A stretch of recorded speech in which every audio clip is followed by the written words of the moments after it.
Bonjour à tous, on continue avec nos vidéos et on passe très vite sur le test du LG G3S. Alors pourquoi très vite?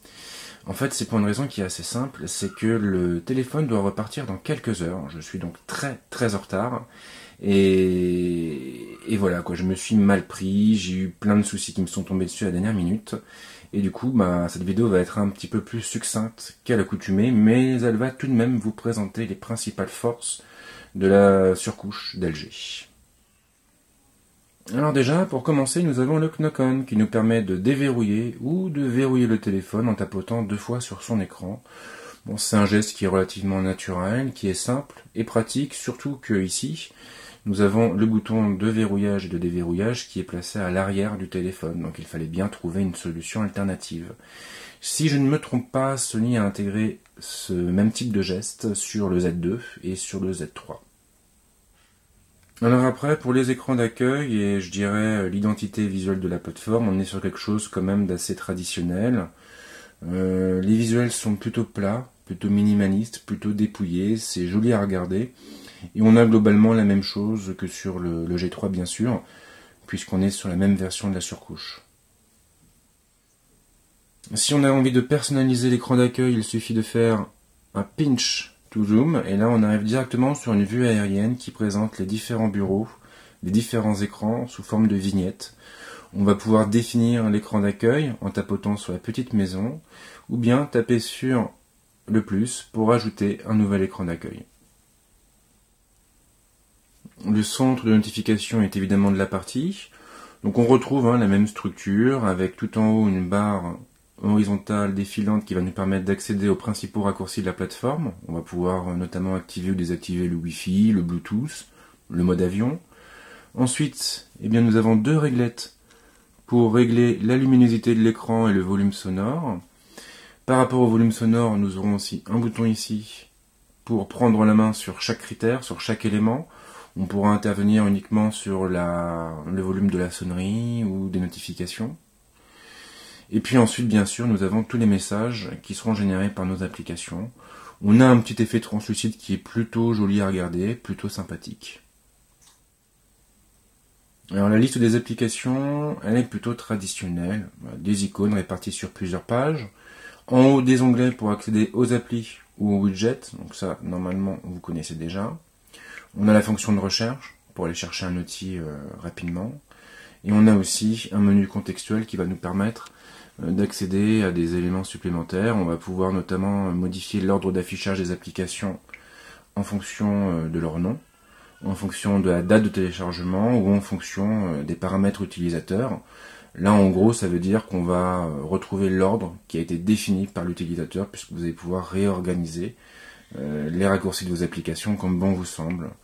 Toujours dans ce menu, on va aussi trouver une option pour afficher les icônes plus grands, pour cacher ou afficher certaines applications, pour désinstaller des applications ou pour lancer les paramètres de l'écran d'accueil.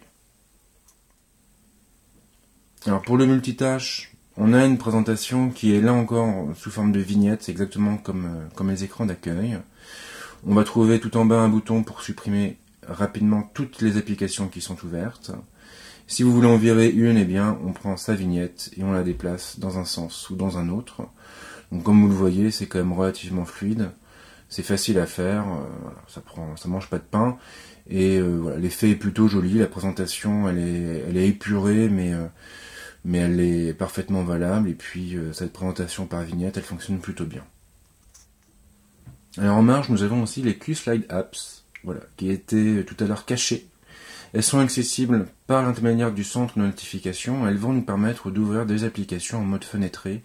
Alors le seul problème, c'est qu'on va être limité aux applications d'LG. On a donc le lecteur vidéo d'LG, le navigateur d'LG, le dialer, la messagerie, l'agenda, les courriers électroniques. Tout ça, évidemment, ce sont des applications qui sont proposées par LG. Pareil pour le gestionnaire de fichiers et pour la calculatrice. Alors après, il suffit de taper sur l'icône de notre choix pour ouvrir l'application en mode fenêtré. Et donc là, à partir de ce moment, on va pouvoir prendre la fenêtre, la bouger, si on a envie. On va pouvoir aussi la redimensionner. Et puis on va pouvoir réduire son opacité pour qu'elle se fasse plus discrète. Et puis bien sûr, nous pourrons aussi la fermer en tapant sur la petite croix.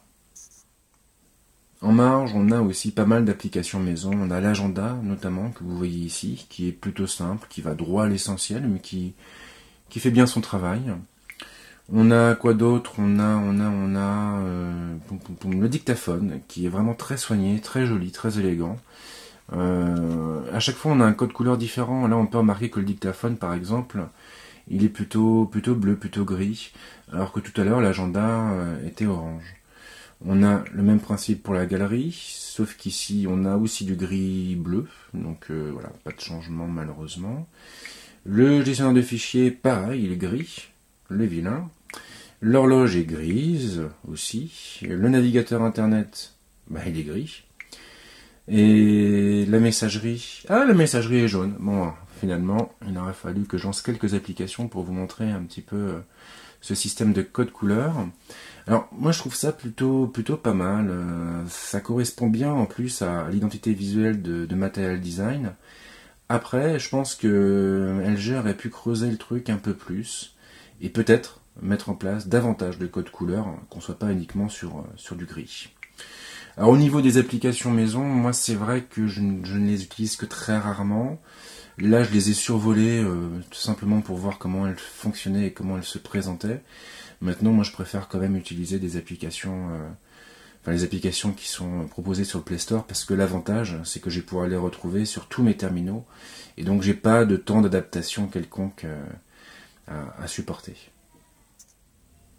Alors pour les options, on y accède de deux façons différentes, soit en allant chercher cette icône placée dans le centre de notification, soit en affichant la liste des modules et en tapant sur paramètres. Dans les deux cas, nous avons une présentation par onglet. Donc nous avons toutes les fonctions réseau qui sont regroupées ensemble. Pareil pour le son, l'écran et les fonctions générales. Alors j'ai pas forcément toutes vous les passer en revue, mais de ce que j'ai bien aimé, on a dans l'écran de verrouillage la possibilité de définir un knock code. Alors qu'est-ce que c'est? Eh bien vous allez vite comprendre. En gros, on a un cadran et on tape dans des zones et ça définit un code. Voilà. Ensuite, il nous demande d'entrer un nouveau pin de sauvegarde dans le cas où on oublierait notre code, notre knock code. Et une fois que c'est fait, eh bien, vous allez voir, c'est assez rigolo. Alors, là, évidemment, voilà, ça va être mieux comme ça. Et donc là, on a un cadran ici, et je vais devoir taper dans les bonnes zones pour composer mon code. Si ça marche, tout va bien. Si ça marche pas, eh ben, je me fais jeter. Donc ça, c'est assez rigolo, j'ai bien aimé. On a aussi la possibilité de définir l'ordre des boutons tactiles. Ça, c'est quand même ultra pratique. C'est ultra pratique parce qu'on va pouvoir personnaliser cette barre. On va pouvoir, par exemple, dire, bah tiens, moi, le bouton retour, je le veux au milieu. Voilà, pourquoi pas. Et puis, j'ai envie d'avoir un raccourci vers Quick Memo, histoire de gagner du temps quand j'ai besoin de prendre des notes en réunion ou dans le RER, peu importe. Donc ça, c'est vraiment une fonction qui est ultra cool, d'autant qu'on va pouvoir définir la couleur de cette barre. On va pouvoir la laisser blanche ou la passer en noir, noir mat ou noir avec des gradés. Et ça, je trouve que c'est vraiment bien pensé. C'est vraiment très bien pensé. Après, on a des fonctions pour l'écran intelligent. Donc ça veut dire quoi? Ça veut dire que tant que notre visage sera détecté, eh bien, l'écran restera allumé. On va aussi pouvoir définir un effet quand on éteint l'écran. Donc on a rétro TV, trou noir, fondu. Bon, ça après c'est chacun fait selon ses goûts. Et puis on a des fonctions pour utiliser l'outil d'une seule main. Et on va pouvoir donc prendre la main sur le clavier LG et puis le trafiquer, le transformer, le transcender et puis l'adapter finalement à notre usage. Et justement, on va finir là-dessus, donc le clavier d'LG. Alors, je vous le dis tout de suite, ce n'est pas mon préféré. Alors, je vous le mets peut-être en gros plan. Voilà, c'est pas mal. C'est pas mon préféré, mais il fonctionne bien. C'est un fait. Une fois qu'on est habitué, ça va tout seul. On va vraiment pouvoir... on aura une frappe confortable. Alors, maintenant, hein, vous le savez sans doute, l'avantage d'Android, c'est qu'on va pouvoir personnaliser chaque élément et on va pouvoir changer le clavier virtuel à la volée et installer des solutions tierces. Donc ça, si vous n'aimez pas le clavier virtuel d'un Samsung ou d'un LG, bah hop, vous pouvez en changer et ça c'est plutôt cool. Voilà pour ce test. Alors j'oublie sans doute plein de choses, c'est fort possible, mais au moins ça vous permettra de voir comment se comporte le G3S et de voir surtout quelles sont les principales fonctions de la surcouche d'LG. Alors qu'est-ce que je peux en dire? En toute franchise, j'ai pas l'habitude de tester des terminaux milieu de gamme, je sais que c'est un tort. J'ai pas beaucoup de temps, donc je suis obligé de me concentrer vraiment sur certains terminaux et même sur certaines marques. Bon, je pense que je vais essayer peut-être de changer d'organisation et puis de me pencher un peu plus souvent sur ces téléphones-là. Mais ce que je peux en dire en tout cas, c'est qu'il m'a fait une bonne impression. Je le trouve joli à regarder déjà. Je le trouve relativement fluide. Alors j'ai été étonné parce qu'en fin de compte, à part pour les gros jeux ou pour les vidéos en 1080p, le G3S fonctionne correctement et il n'y a pas de soucis particuliers. Je veux dire, vous pouvez accéder à vos mails, aux réseaux sociaux sans aucun problème. Donc j'étais assez étonné. Et puis voilà, une bonne expérience. Après, le positionnement tarifaire, il est pas mal, parce que en fin de compte, aujourd'hui, en fouinant un peu, on peut le trouver sous la barre des 300 € sans abonnement. Donc ça veut dire qu'avec un abonnement, on peut tomber autour de 50 ou 100 €. Donc c'est plutôt pas mal.